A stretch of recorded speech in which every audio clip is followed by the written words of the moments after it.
শবে বরাতে মূলত কি কি আমল আছে? একটা মানুষ তার জীবনে প্রচুর পরিমাণ পাপ করেছে, যেমন শিরক বিদআত, গোপন পাপ, প্রকাশ্যে পাপ, মানুষের সাথে জড়িত পাপ করেছে। এখন সে তার ভুল বুঝে কান্নাকাটি করে তওবা করেছে। ওই ব্যক্তির তওবা কবুল হবে কিনা? এই অবস্থায় যদি তার মৃত্যু চলে আসে তাহলে কি তার মৃত্যুটা সহজ হবে না কঠিন হবে? ভাইরা আমার, আল্লাহ তাআলা ক্ষমাশীল। যত গুনাহ আপনি করেন, যদি আল্লাহর কাছে লজ্জিত হয়ে চোখের পানি ফেলে দিয়ে বলেন আল্লাহ আমি আর করবো না, আমি ভুল বুঝতে পারছি, আল্লাহ অনুতপ্ত হন এবং না করেন, আল্লাহ তাআলা সব মাফ করে দিবেন, সব মাফ করবেন। এমন একটা পাপ নাই পৃথিবীতে যে পাপ ক্ষমার অযোগ্য। এমনকি শিরক করেছেন, মাজারে সিজদা করেছেন, এখন ভুল বুঝতে পেরে লজ্জিত হয়ে বলছেন আল্লাহ মাফ করে দাও, আর করবো না, আল্লাহ তাআলা মাফ করবেন ইনশাআল্লাহ।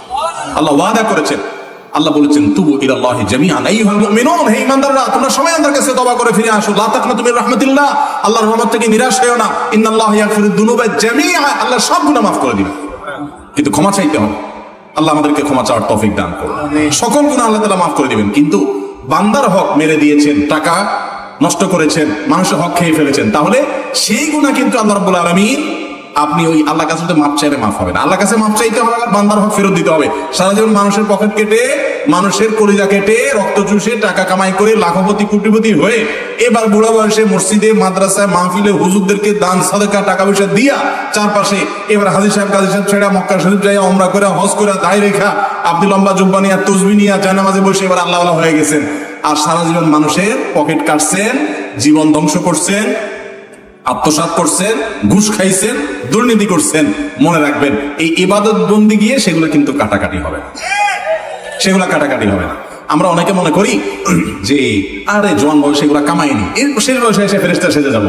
আপনি ফেরেশতা সেজে গেছেন, আমি চিনবো না, আমি দেখবো মাশাআল্লাহ কি সুন্দর দাড়ি, হাজী সাহেব গাজী সাহেব মাশাআল্লাহ, নারা তাকবীর আলহামদুলিল্লাহ, কিন্তু আল্লাহ কিন্তু জানে আপনি কি করে আসছেন।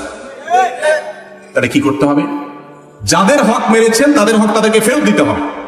তাদেরকে যদি খুঁজে না পাওয়া যায় তাদের তরফ থেকে দান করে দিতে হবে। এরপর আল্লাহর কাছে মাফ চাইবেন, মাফ হবে। বান্দার হক খুব ডেঞ্জারাস। আল্লাহ তাআলা আমাদেরকে বোঝার তৌফিক দান করুন। শবে বরাতে মূলত কি কি আমল আছে? শবে বরাতে কি কি আমল আছে ভাই? শবে বরাত উপলক্ষে ওই রাতে করার জন্য হাদিসে আলাদা করে এই আমল, এই নামাজ, এত সূরা, এতবার, এরকম কোনো কথা কোনো বিশুদ্ধ হাদিস দ্বারা প্রমাণিত না। কিন্তু আমরা অনেকে মনে করি শবে বরাতের নামাজ এত রাকাত, প্রথম রাকাতে অমুক সূরা এতবার, দ্বিতীয় রাকাতে তমুক সূরা অতবার, এরকম একটা গদবাদা সিস্টেম আমরা অনেকে বানাই নিছি না? এগুলোর কথা কোনো হাদিস দ্বারা কিন্তু প্রমাণিত না। হাদিসের নামে, ইসলামের নাম মন গড়া কিছু করলে সেটা কিন্তু জায়েজ হবে না। তাহলে আমি কি করতে পারি? মধ্য শাবানের রাত, যেটাকে আমরা শবে বরাত বলি, এই রাতে আল্লাহ তাআলা বান্দাদেরকে সাধারণ ক্ষমা ঘোষণা করেন। এই রাতের একবারে কোনো মর্যাদা নাই, ব্যাপারটা সেরকম না। মর্যাদা হলো যে আল্লাহ তাআলা বান্দাদেরকে সাধারণ ক্ষমা ঘোষণা করেন। তবে যার ভিতরে অন্যের প্রতি হিংসা আছে, শত্রুতা আছে, তাকে আল্লাহ মাফ করেন না। আর যে শিরকে লিপ্ত, আল্লাহ তাকে মাফ করেন না। আপনি মাজারে সিজদা করেন আর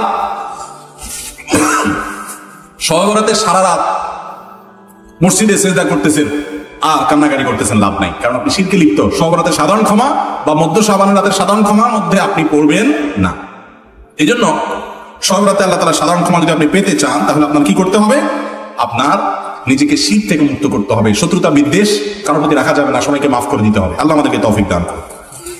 আমি আমার বোনকে কিভাবে পর্দানশীল ও আদর্শ নারী হওয়ার শিক্ষা দিব? দেখুন, আমাদের মেয়েদেরকে ছোটবেলা থেকেই পর্দা শেখানো দরকার, তাদেরকে দিনদারিতা শেখানো দরকার। ছেলেদেরকেও ঠিক একইভাবে তাদেরকে শালীনতা, ভদ্রতা শেখানো দরকার। আমরা ঘরে ঘরে যেগুলো শিখাই তাহলে কিশোর গ্যাং হবে না, আমাদের ছেলে মেয়েরা নষ্ট হবে না। যত ছেলে মেয়ে নষ্ট হয় তার ম্যাক্সিমাম নষ্ট হয় মা বাবার ত্রুটির কারণে। অতএব মা বাপ দায়িত্বশীল হলে ছেলে মেয়ে ফেরেশতা হয়ে যাবে। তাদেরকে ছোটবেলা থেকে শিখাইতে হবে, দেখাইতে হবে।